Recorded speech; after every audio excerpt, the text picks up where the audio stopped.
In the feature segment today, helping people to see the trees in the forest. I'm talking about native trees. Because they're common, we don't always see them, much less think about planting them. In Lamar County, Mississippi, and many other areas, there's a growing emphasis in getting urban homeowners and other landowners to plant native trees. The virtues of native trees are even being learned by the young. Who can tell me some parts of the tree? What part of the tree is like a straw that just sucks things up out of the ground? Patty Permenter's second grade class has its own red maple tree on the playground at Oak Grove Lower Elementary School. Permenter's pride was planted in 2009. The board-certified teacher says her students take care of the tree, giving them a sense of ownership that a picture in a book could never provide. We have worked with a lot of different agencies to get science materials for the children. And one of the best projects that we've been involved in is the Teaching Tree Project. And this has given our students an opportunity to learn about trees and to plant a tree, to have a tree that's their own for them to take care of. We integrate this in our math activities. We measure the tree, we chart its growth, we draw pictures for art. Permenter students are benefiting from the Teaching Trees project started in 2009.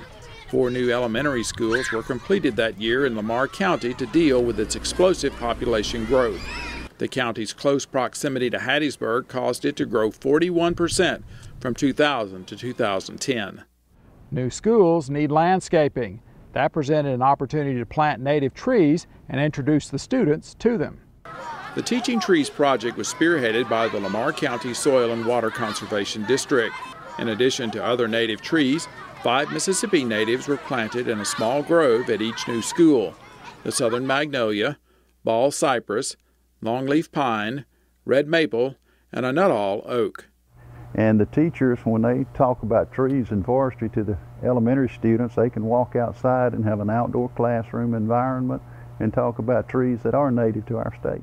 Kids today spend a lot of time in front of the TV, watching video games, playing video games, watching TV. When you have trees in a setting where they can get to it and touch it every day, it makes a difference in their learning and taking things in. Can you hold the dirt and put the whole thing down in there? Exposing urban children to hands-on conservation education is a high priority for the Lamar County Board of Supervisors. Today, with this rapid growth, we need it more. They're working with our children in the schools, these flower gardens. A lot of times this is probably the only time some of these children get this. Naturally, the more natural trees we get out from this area, that produces your oxygen, it purifies your water. So they're very important in different ways. We have the great help from the Board of Supervisors and a lot of sister agencies, partnerships, NRCS and Extension Service, Forestry Commission, and many others, Soil and Water Conservation Commission. We all work together to introduce conservation education to the county because we just think that's the right thing to do.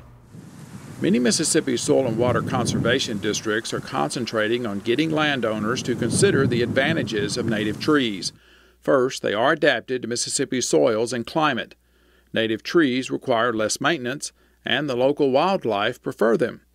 In the winter, it can be hard to imagine, but some native trees, like the Nuttall oak, have beautiful fall foliage and can produce acorns for wildlife food. Another wildlife food source is the mulberry, which produces fruit that can be used for making pies and jam. Then, like you say, we have a whole wide variety of large trees, of medium-sized trees, of small trees, some of which are very showy in spring, some of which are not, but we have a wide variety of species to choose from. Just in the oaks, for example, we have about 40 different oaks, native oaks in Mississippi. So we have a wide variety to choose from. Extension Forestry Professor Glenn Hughes says, when choosing a native tree, ask yourself a few questions. How big is the space where the tree will go? Small saplings can grow into big problems later. What is the soil type, and is the area predominantly wet or dry? Do you want an evergreen or a tree whose leaves will turn color and drop in the fall? What about a bloomer like the parsley hawthorn or the river birch with its attractive bark? Whatever one you choose, it should be transplanted generally in the December through February time period in Mississippi. Generally, the best time to plant a tree is when it's dormant, when it's not growing. So, and that's why most of the tree planting, a lot of tree planting is done in winter. Now that being said, if you get a tree that's grown in a container, that widens your window, and so you can plant, well into the growing season. Don't assume, however, that native trees can be transplanted anywhere and forgotten. Regardless of whether you plant a bare root or container-grown seedling, you want to keep it watered during its early years so it can establish a root system. Patty Permenter says the rewards are worth the effort. Her class tree provides a real-world experience that allows her to introduce other science subjects. They really start caring about nature more, and it's not even though we're just concentrating on the tree, they may look more closely at nature, whether we're looking at clouds or whether we're looking at insects, but it just opens a lot of doors for them, and that science door that we want to get open, and we want them to care about our world. From Oak Grove, Mississippi, I'm Artis Ford reporting. And you can watch this story on native trees again on our Farmweek website, Facebook page, or on YouTube. The website address is farmweek.msucares.com. We'll also have links to help you find out how to get in touch with your local offices of the Mississippi State University Extension Service, the Mississippi Soil and Water Conservation Commission, and the Mississippi Forestry Commission. And Leighton, I might mention that Arbor Day is coming up in early February here in Mississippi, so a lot of soil and water conservation districts will be having tree giveaways. You can get some free native trees, so keep an eye on your paper and watch that. We'll also have some links to where you can see some MSU publications on choosing native trees.